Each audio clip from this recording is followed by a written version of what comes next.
Hey everyone, welcome to Catch Me Twirling, a Canadian-based twirling podcast. I'm your host, Nick. Now, for this episode of the podcast, we virtually traveled to England to talk with an athlete that has been twirling for 9 years. He twirls for Team Oasis. Now, if you don't know who they are, just go search them up on TikTok. You'll find their amazing videos. Now, here's Andrew Fox. Hello. Hey, thank you for joining me.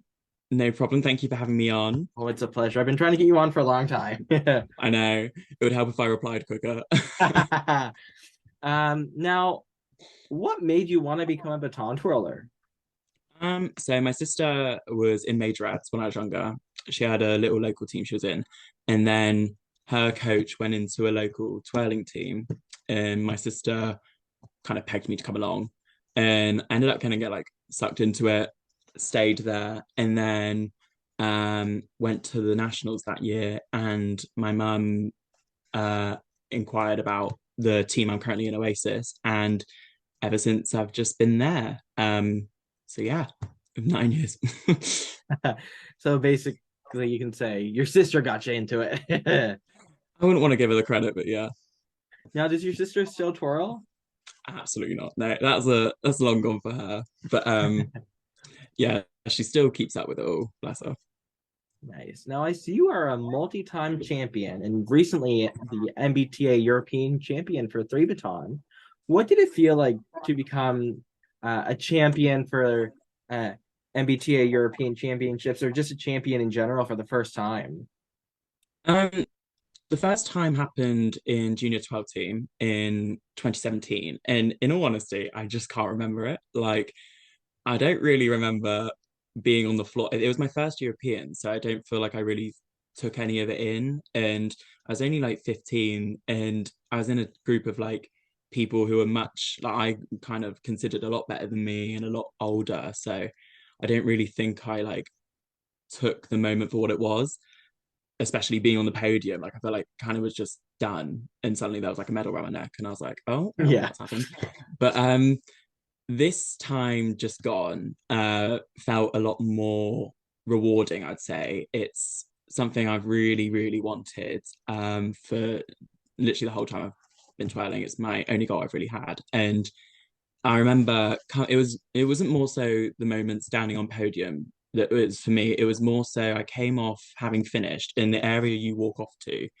My one of my best mates, Danielle, was stood there, and she was just like smiling ear to ear. And I didn't really know if I had like I didn't watch the person before me who I was against, and I didn't really know how I was gonna, compare. Like I didn't really know how the scores would come, and then they flashed them, and it wasn't obviously guaranteed, but it was just one of those moments, like kind of like hugging her, and then I went back to my coach and trying not to cry, but it was just more that moment kind of meant more out of everything in twirling so far. Like it was just more so like the culmination of all the hard work and like the emotion, the stress, and I mean I cry a lot. Um so it was just nice that it all paid off in that moment, and to like see my coach and my best mate like proud of me. It was just kind of fulfilling and rewarding in the best way possible. Nice. Now, what did it feel like going to your first World Championships? Long overdue. It was a really long wait with COVID. Um, we qualified in 2019 October, so it just felt like the longest wait. But come July 22, it was quite a busy turnover period because our Europeans was in April, like 3 months before, and we have in MBTA the music had changed over Yeah. COVID, so we had to add 30 seconds on in each routine, and I did duet, two baton, and solo, so that was like 30 seconds in each. And then our team, we had three teams going, but we had a lot of different people from the Europeans were switched out and changed in different ages for the world. So I'd say the preparation period it was definitely the most stressful I've ever been twirling. It was just next level. It was insane. But actually being there, it was just great because I've never really competed against any Americans.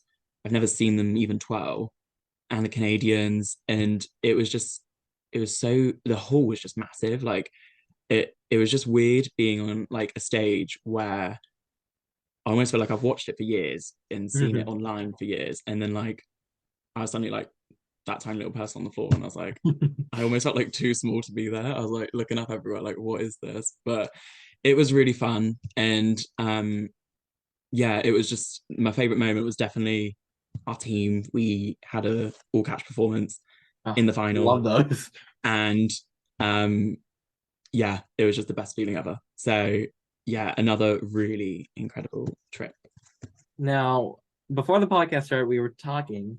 We know you're going to the IBTF championships, but what will you be competing?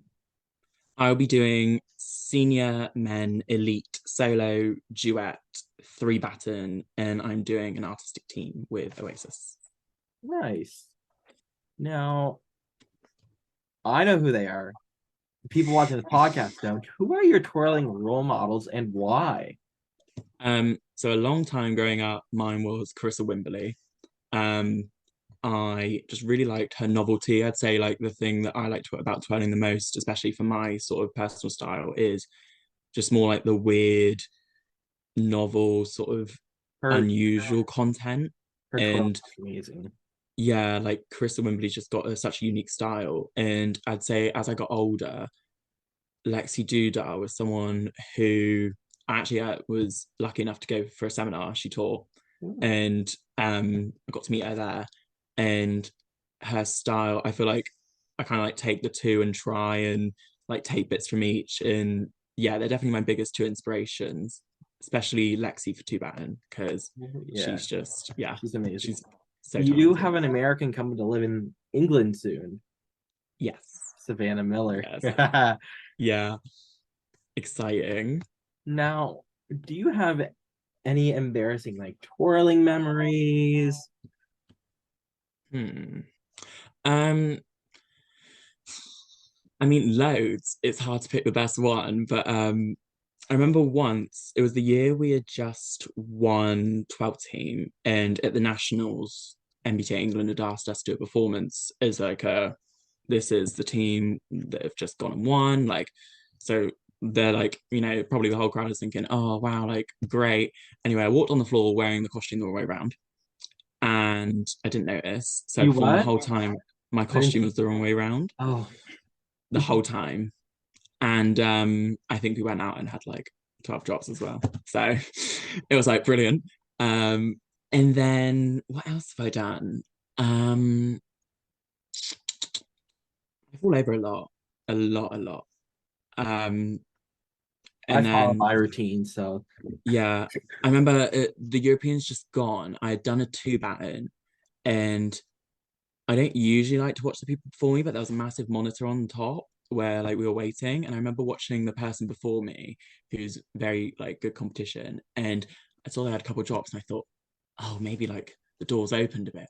So I went out and I was like, right, don't think about it, but like kind of like do your best sort of thing. And I got to the end trick and I thought, oh, I'm gonna have a no drop, like I'm gonna do it, I'm gonna do and it, you and I did drop both. it. But like they were like massive drops, like huge separation, and like I hate it when like the baton has to bang really loud, like to make it even worse. Yep. I feel like I might as well just add more points. Like it's the worst thing. And honestly, it was like a bomb went off. It was awful. But yeah, I've done a lot of bad stuff on the floor. Now, I we were talking about this before the podcast started. It was on Oasis as TikTok. You twirling in crutches. Can you explain to the viewers how that happened?